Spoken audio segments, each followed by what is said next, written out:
Hi, my name is Michel Paul.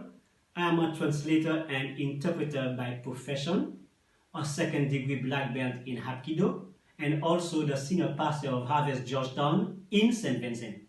I'd like to share a few tips with you on security.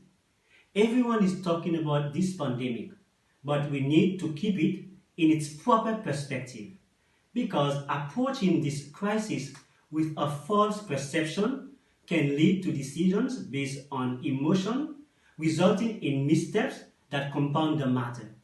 First of all, we need to know that some tough days are ahead of us. This statement is not to put on your radars the health and economic downfall. We are already experiencing all of that.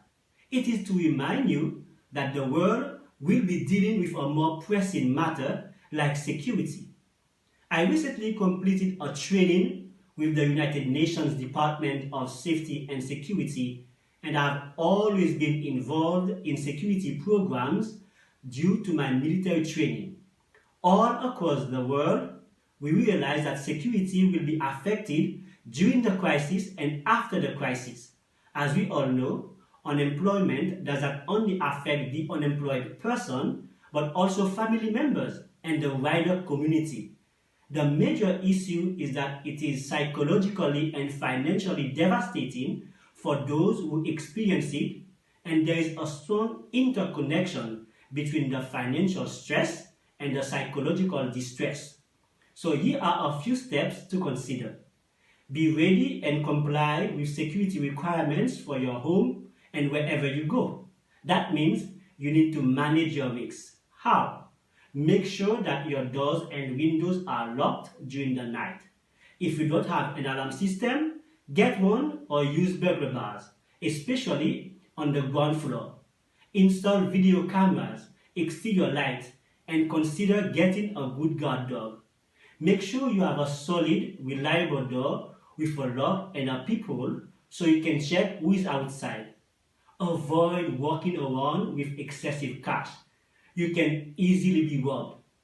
Keep your valuables hidden in a safe. Make copies of all your important documents. Have backups of your documents in a USB or virtual drive.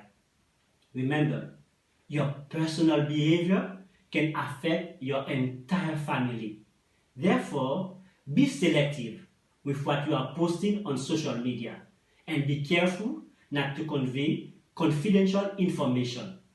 Posting vacation messages and photos might give criminals information as to when you are away. Leave sensitive issues to persons who are authorized to speak on them. Always keep your family informed of your whereabouts. Be aware of which places to avoid. Avoid walking alone, especially at nights, in dark and empty areas. If you have to park your car, park it close to a hotel, a store, and not in a secluded area. Be vigilant when using headphones as they can be a distraction. Remind your children when talking to strangers, keep it short and get a callback number. Let them know not to divulge information about your location, where you live, when you will be back home. Don't make yourself a target. Be aware of strangers walking or driving around your neighborhood. Avoid suspicious persons. Be aware of people asking for directions. If you are alone, be prepared to run or shout if you are in danger. Wear comfortable clothing wherever you go and carry your bag securely. Keep your keys handy to get in your car quickly. If you are somewhere and you are taking the elevator, trust your instinct. If someone makes you feel uneasy, do not get in. If you are already in, get out immediately at the next floor. After the crisis, people will go back to a normal life, forgetting that the crisis leaves its trace.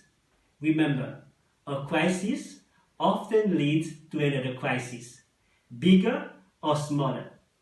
If you find these steps helpful, you can share them with your friends and family members.